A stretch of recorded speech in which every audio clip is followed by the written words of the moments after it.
Hello friend, आज के video में जो है खान सर का जो क्विक करंट अफेयर बीपीएससी के लिए आया है उसके विविध मंथ के क्वेश्चन को डिस्कस करने वाले हैं।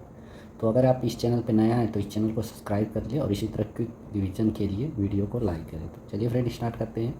तो इसरो के द्वारा जो है 24-25 में महत्वपूर्ण मिशन जो है उसके बारे में देखते हैं। तो पहला है निसार मिशन, जो कि 30 जुलाई 2025 को लॉन्च किया गया था। और किस रॉकेट से लॉन्च किया गया था? तो GSLV F-16 रॉकेट से लॉन्च किया गया था। नासा इसरो का संयुक्त मिशन है, जो कि सतीश धवन अंतरिक्ष केंद्र श्रीहरिकोटा से लॉन्च किया गया था।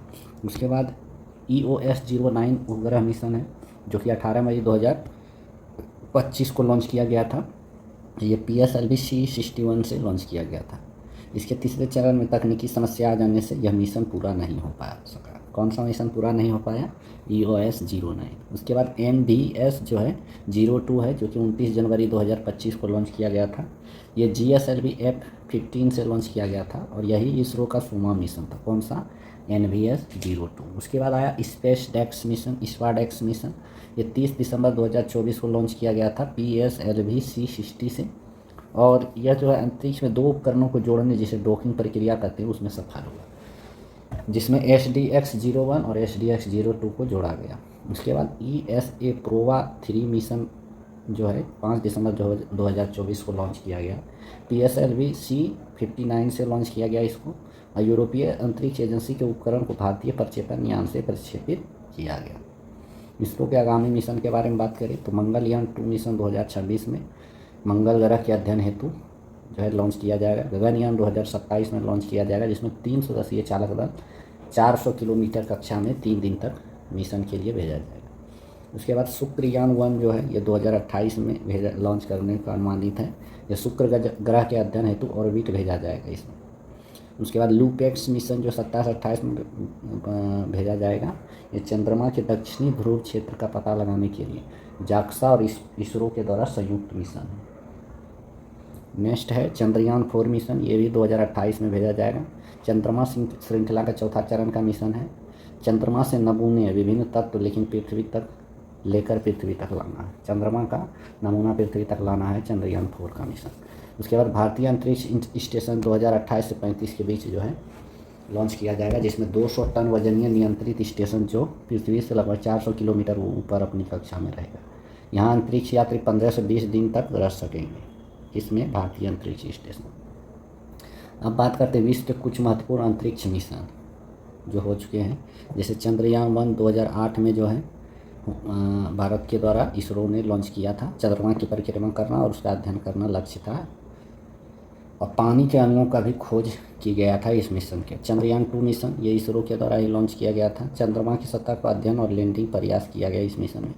चंद्रयान-3 जो कि 23 में इसरो के द्वारा भेजा गया, चंद्रमा के दक्षिणी ध्रुव पर सॉफ्ट लैंडिंग किया इस मिशन के तहत, और 23 अगस्त 2023 को सफलतापूर्वक लैंडिंग की गई। भारत ऐसा करने वाला पहला देश बन गया जो कि दक्षिणी ध्रुव पर सॉफ्ट लैंडिंग किया। उसके बाद मंगलयान 2013 जो कि इसरो के द्वारा भेजा गया। यह मंगल ग्रह के अध्ययन मतलब प्रवेश और अध्ययन के लिए यह मिशन भेजा गया था। भारत पहले ही प्रयास में मंगल पर पहुंचने वाला पहला एशियाई देश और दुनिया का चौथा देश बन गया।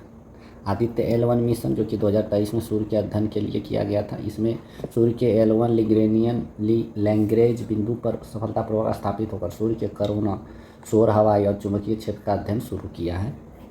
चांग-ई कार्यक्रम ये चीन के द्वारा चंद्र अन्वेषण कार्यक्रम है। चांग-ई 4 चंद्रमा के दूरस्थ हिस्से पर उतरने वाला पहला मिशन था। जेम्स वेब स्पेस टेलीस्कोप ये अमेरिका, यूरोप, कनाडा के द्वारा मिलकर संयुक्त मिशन है, जो कि ब्रह्मांड की सबसे पुरानी गैलेक्सी और ग्रहों को खोज करना इसका काम है। इसने ब्रह्मांड के अब तक की सबसे स्पष्ट तस्वीरें प्रदान की। उसके बाद हबल स्पेस टेलीस्कोप ये नासा के द्वारा बनाया गया था, मतलब ये मिशन था जो कि ब्रह्मांड की उच्च गुणवत्ता वाली तस्वीरें लेना इसका काम था। इसने खगोल विज्ञान में क्रांति ला दी और ब्रह्मांड के बारे में हमारी समझ को बढ़ाया। वाइजर-1 और वाइजर-2 मिशन ये नासा का है। बाहरी ग्रहों का अध्ययन के लिए ये मिशन लॉन्च किया गया था। वाइकिंग प्रोग्राम ये अमेरिका का नासा का है, जो मंगल ग्रह का अध्ययन के लिए वाइकिंग प्रोग्राम लॉन्च किया गया था।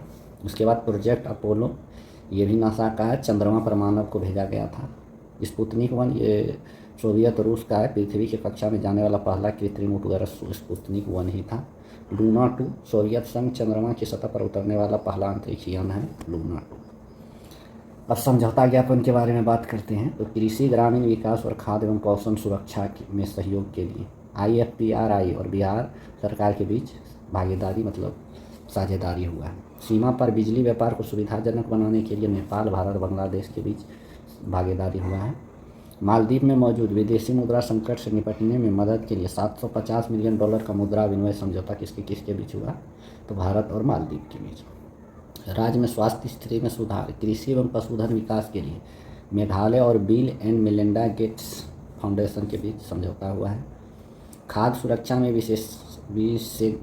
विशेषज्ञता और सर्वोत्तम प्रथाओं को साझा करने में सक्षम बनाना, भारतीय खाद्य सुरक्षा एवं मानक प्राधिकरण FSSAI और ब्राज़ील के कृषि एवं पशुधन मंत्रालय के बीच समझौता हुआ है। दोनों देश वास्तविक नियंत्रण रेखा का गश्त करने पर सहमत हुआ। कौन कौन सा देश? भारत और चीन। चुनावी सहयोग के लिए समझौता हुआ भारत और उज्बेकिस्तान के बीच। रक्षा सहयोग के लिए द्विपक्षीय समझौता हुआ है भारत और अल्जीरिया के बीच। बेंगलोर में ऊर्जा केंद्र की स्थापना भारत और बिम्स्टेक के बीच हुआ है। पेंटिसर वायु रक्षा मिसाइल बंदूक प्रणाली का संयुक्त रूप से निर्माण करना, जो कि भारत और रूस के बीच समझौता हुआ है। भारत के प्रथम मानव युक्त अंतरिक्ष यान कार्यक्रम को समर्थन प्रदान किया है। तो इसरो और ऑस्ट्रेलियाई अंतरिक्ष एजेंसी ASA के बीच, दोनों के बीच समर्थन हुआ। भारतीय नौसेना के लिए विद्युत प्रणोदन प्रणाली के डिजाइन और विकास के लिए समझौता किसके बीच हुआ है? तो भारत और यूनाइटेड किंगडम के बीच हुआ है। Man portable air defence system और light weight multi role missile के उत्पादन के साथ advance short range air to air missile की स्थापना करने में रक्षा सहयोग को बढ़ावा देने के लिए समझौता हुआ है भारत और UK के बीच। भू विज्ञान और खनिज अन्वेषण में सहयोग के लिए जो है समझौता किसके बीच हुआ है? भारत और मंगोलिया के बीच। इंडिया AI मिशन के साथ 2026 तक 5 लाख लोगों को कौशल प्रशिक्षण दिया जाएगा। इसके लिए किसके साथ समझौता हुआ है? माइक्रोसॉफ्ट के साथ समझौता हुआ है भारत का। नेक्स्ट है भूतापीय ऊर्जा के क्षेत्र में सहयोग के लिए उत्तराखंड और आइसलैंड के बीच समझौता हुआ है। भारत EFTA डेस्क का उद्घाटन जो है भारत और यूरोपीय मुक्त व्यापार संघ के बीच हुआ है। खनन क्षेत्र में विशेष रूप से लिथियम अन्वेषण में सहयोग के लिए भारत और अर्जेंटीना के बीच समझौता हुआ है। प्रोजेक्ट नमन सेना के दिग्गजों, उनके परिवार और निकट रिश्तेदारों को समर्थन देने वाला एक समर्पित पहल है, जो कि HDFC बैंक और भारतीय सेना और CSC एकेडमी के द्वारा समझौता हुआ। इसमें सिंगापुर मेरिटल वीक में आशय पत्र का हस्ताक्षर करके green and digital shipping corridor की मंजूरी दी है। किसके बीच? तो भारत और सिंगापुर के बीच। दोनों संस्थानों ने 3 साल की साझेदारी के लिए एक आशय पत्र पर हस्ताक्षर किए हैं, जो कि आजीविका के अवसर पैदा करने और उद्यमशीलता को बढ़ावा देने और ग्रामीण समुदायों के लिए डिजिटल बुनियादी ढांचे को बढ़ाने पर केंद्रित है। तो केंद्रीय ग्रामीण विकास मंत्रालय और संयुक्त राष्ट्र बाल कोष युवा, दोनों देशों ने एक ऐतिहासिक रक्षा सहयोग समझौता पर हस्ताक्षर किए हैं। तो भारत और श्रीलंका, दोनों देशों के बीच पारस्परिक आध्यात्मिक और सांस्कृतिक सहयोग को बढ़ावा देना। 2025 के दौरान भारत और वियतनाम संयुक्त राष्ट्र दिवस वैसाख, बुद्ध के जन्म और ज्ञान की प्राप्ति और परलोक गमन की स्मृति में हुआ। मुक्त व्यापार समझौता का वार्ता जो है पहला दौर जो है भारत और न्यूजीलैंड के बीच संपन्न हुआ। समुद्र के अंदर निगरानी क्षेत्र में उनके पनडुब्बी और स्वायत्त पानी के नीचे चलने वाले वाहनों को शीघ्र पता लगाने के लिए और उन पर नज़र रखने के लिए उन्नत प्रौद्योगिकी का विकास और परीक्षण जो है किस समझौता में शामिल है? तो भारत और ऑस्ट्रेलिया के बीच इस समझौता के हुआ है। बहुत बड़े इथेन वाहकों का निर्माण, स्वामित्व और संचालन करना या ONGC और मित्सुई OSK लाइन्स लिमिटेड और जापान के बीच समझौता हुआ है।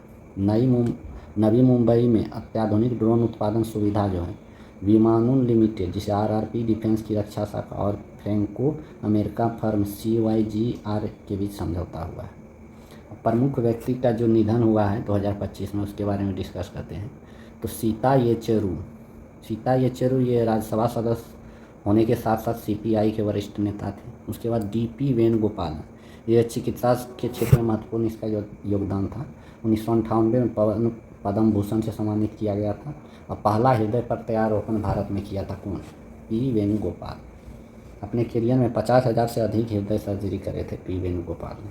रतन टाटा समूह के पूर्व अध्यक्ष थे। 2008 में पद्म विभूषण और 2000 में पद्म भूषण से सम्मानित किया गया। शारदा सिन्हा जन्म हुलास गांव सुपौल में था। छठ की आवाज़ पद्म विभूषण 2025 में इसको मिला है। मिथिला की बेगम अख्तर बोला जाता है शारदा सिन्हा। मल्टीपल मायलोमा रोग के कारण मृत्यु हो गई। विवेक देवराय प्रधानमंत्री आर्थिक सलाहकार परिषद के अध्यक्ष और प्रसिद्ध अर्थशास्त्री का हाल ही में निधन हो गया है।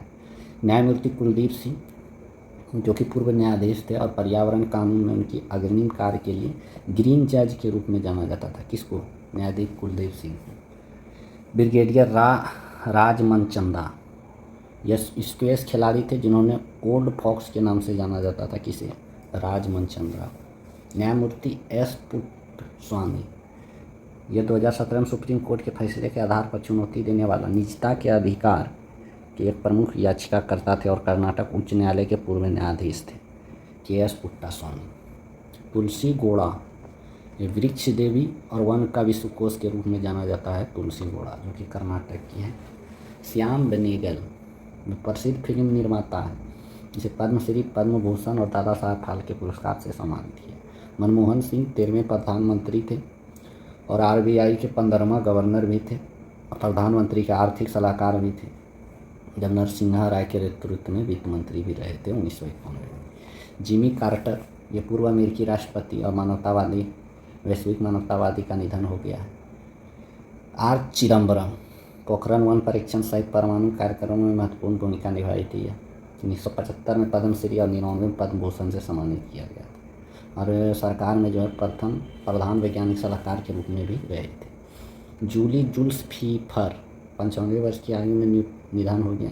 यह कार्टूनिस्ट थे और ऑस्कर और पुलित्जर पुरस्कार भी इसे मिला है। पोप फ्रांसिस इतिहास में पहले लैटिन अमेरिकी जो और जेसुइट पोप। इन Pope America cardinal Robert Francis Prevost. Doctor के कस्तूरीरंगन प्रसिद्ध वैज्ञानिक और इसरो के पूर्व अध्यक्ष था, जो कि हाल ही में निधन हो गया। मैथ्यू सैमुअल कलरिका जो कि एंजियोप्लास्टी के जनक भारत में माने जाते हैं। हृदय रोग विशेषज्ञ मैथ्यू सैमुअल कलरिका का ही निधन हो गया है। एंजियोप्लास्टी की शुरुआत करके भारत के हृदय चिकित्सा में क्रांति लाने का श्रेय जाता है मैथ्यू सैमुअल कलरिका का।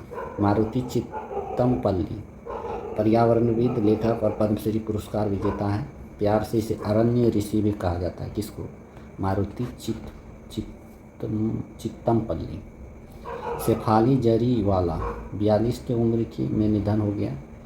एंटी एजिंग इंजेक्शन के कारण कार्डियल अरेस्ट, अन्य नाम कांटा लगाकर भी बोला जाता है।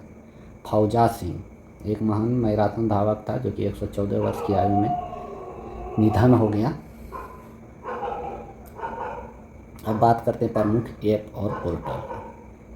तो फ्लड वॉच इंडिया 2.0 जल शक्ति मंत्रालय के द्वारा लॉन्च किया गया है। बाढ़ के निगरानी और पूर्वानुमान के लिए यह ऐप लॉन्च किया गया है। राष्ट्रीय कीट निगरानी प्रणाली ये कृषि किसान मंत्रालय, किसान कल्याण मंत्रालय के द्वारा लाया गया है।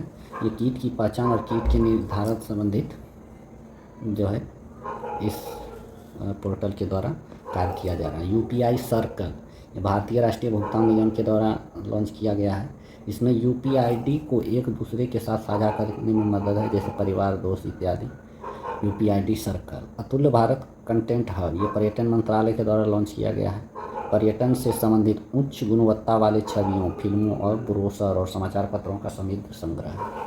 ई श्रम पोर्टल ये जो है श्रम मंत्रालय के द्वारा जो है लॉन्च किया गया है। श्रम पोर्टल के तहत असंगठित क्षेत्र में कामगारों का विश्व का सबसे बड़ा डेटाबेस तैयार किया गया है। 30 करोड़ से ज़्यादा पंजीकरण पुरुषों की तुलना में महिला 16 करोड़ ज़्यादा कामगारों को यूएएन मिला है। यूविन पोर्टल स्वास्थ्य परिवार कल्याण मंत्रालय के द्वारा लॉन्च किया गया है। ये गर्भवती महिला और बच्चों के जीवन रक्षा टीका को उपलब्ध कराने के लिए ये पोर्टल लॉन्च किया है। विजन पोर्टल ये विज्ञान प्रौद्योगिकी मंत्रालय के द्वारा वंचित बच्चों में शिक्षा, कौशल विकास और नवाचार को बढ़ाने के लिए ये लॉन्च किया गया है। ईमैप पोर्टल उपभोक्ता मंत्रालय के द्वारा लॉन्च किया गया है। निष्पक्ष व्यापार प्रथाओं को बढ़ावा देने और उपभोक्ता संरक्षण को बढ़ावा के लिए ये लॉन्च किया है। भारत पोल पोर्टल एक केंद्रीय गृह मंत्रालय के द्वारा लॉन्च किया गया है। इंटरपोल के साथ बेहतर सहयोग के लिए संगठित अपराधों से निपटने और अंतर्राष्ट्रीय अपराधियों को पता लगाने के लिए भारत पोल पोर्टल सीबीआई के द्वारा लॉन्च किया गया। संचार साथी मोबाइल ऐप संचार एवं सूचना प्रौद्योगिकी मंत्रालय के द्वारा लॉन्च किया गया है। उपभोक्ताओं को दूर संचार धोखाधड़ी से निपटने, मोबाइल उपभोक्ताओं को सशक्त बनाने और उनकी सुरक्षा को मजबूत करने के लिए महत्वपूर्ण उपकरण प्रदान करता है। एंटिटी लॉकर ये मेती और NEGD द्वारा विकसित किया गया है, जो कि डिजी लॉकर को काम व्यक्ति के लिए करता है, वही काम एंटी लॉकर करता है, लेकिन यह व्यवसाय MSME अन्य संगठनों के लिए करता है। आई स्पोर्ट पोर्टल ये सेबी के द्वारा लॉन्च किया गया है। सेबी को RCAS root cause analysis report की रिपोर्टिंग और स्टॉक एक्सचेंज की डिपोजिटरी जैसे बाजार अवसंरचना संस्थानों द्वारा तकनीकी गड़बड़ी के लिए जिम्मेदार ठहराया गया। स्वारे रेल वन ऐप का प्रोटो संस्करण है, जो कि रेलवे सुरक्षा प्रणाली केंद्र के द्वारा लॉन्च किया गया है। RBI डाटा है, भारतीय रिजर्व बैंक के द्वारा जारी किया गया है। इसमें जो है पारदर्शिता बढ़ाने, शोधकर्ता, विश्लेषकों और आम जनता की वित्तीय आंकड़ों का पहचान करने में यह ऐप सहायता करेगा। एकलव्य प्लेटफॉर्म भारतीय सेना के द्वारा लॉन्च किया गया है, अपने कार्मिकों के लिए प्रशिक्षित एवं विकास की सुविधा प्रदान करना, जो रक्षा बलों के भीतर डिजिटल सशक्तिकरण की दिशा में एक कदम है। उसके बाद बीमा वाहक पोर्टल वित्त मंत्रालय के अधीन भारत बीमा नियामक एवं विकास प्राधिकरण क्या ये पोर्टल है। एकलव्य प्लेटफॉर्म ये भारतीय सेना के द्वारा जारी किया गया था, इसमें प्रशिक्षण और विकास की सुविधा प्रदान किया जाएगा कर्मियों को। बीमा वाहक पोर्टल ये IRDA के द्वारा जारी किया गया है। 2045 तक सभी के लिए बीमा के अनुरूप जो है इस पोर्टल का कार्य है। ECI नेट ये भारतीय निर्वाचन आयोग के द्वारा जारी किया गया है। यह जो है वन स्टॉप प्लेटफॉर्म को बनाने के लिए 40 से अधिक ECI मोबाइल ऐप वेबसाइट का एकीकरण और पुनर्रचना करेगा इस प्लेटफॉर्म के द्वारा। अल कोसा AI संसाधन भंडार ये इलेक्ट्रॉनिक और सूचना प्रौद्योगिकी मंत्रालय के द्वारा जारी किया गया है। यह एक सुरक्षित प्लेटफॉर्म है जो AI नवाचार को सक्षम करने के लिए डेटा सेट, मॉडल और उपयोग मामलों का भंडार प्रदान करता है। स्वच्छ बिहार पोर्टल प्रशासनिक सुधार और लोक शिकायत विभाग के द्वारा और राष्ट्रीय सूचना विज्ञान केंद्र के द्वारा जारी किया गया है। यह जो है बिहार स्वच्छता की डिजिटल रूप से निगरानी और सुधार करने का प्रयास करेगा। प्रतिभा सेतु ये UPSC के द्वारा जारी किया गया है। इसमें जो अंतिम रूप से मेरिट सूची में नहीं शामिल हो पाते हैं उसके लिए जो है प्रतिभा सूची लाया गया है।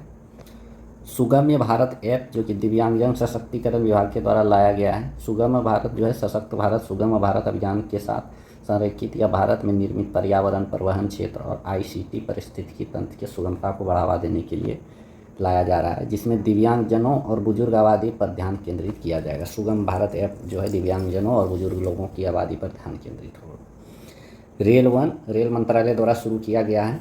यह रेल संबंधित सभी ज़रूरतों के एक सुपर ऐप के रूप में कार्य करेगा। यह सी फ्लड एक बाढ़ पूर्वानुमान प्रसार प्रणाली है, जो कि केंद्रीय जल आयोग और उन्नत कंप्यूटिंग विकास केंद्र के द्वारा जारी किया गया है। प्रमुख पुस्तक जो है उसको देख लेते हैं, जो कि अच्छा बड़ा है 35 तक। तो फ्रेंड रहने देते हैं आज इतना ही। नेक्स्ट वीडियो में पुस्तक और लेखक के बारे में बात करेंगे। तो इसी तरह क्विक रिवीजन के लिए इस चैनल को सब्सक्राइब कर लें और वीडियो को लाइक कर दें। तो मिलते हैं फ्रेंड नेक्स्ट वीडियो में। जय हिंद।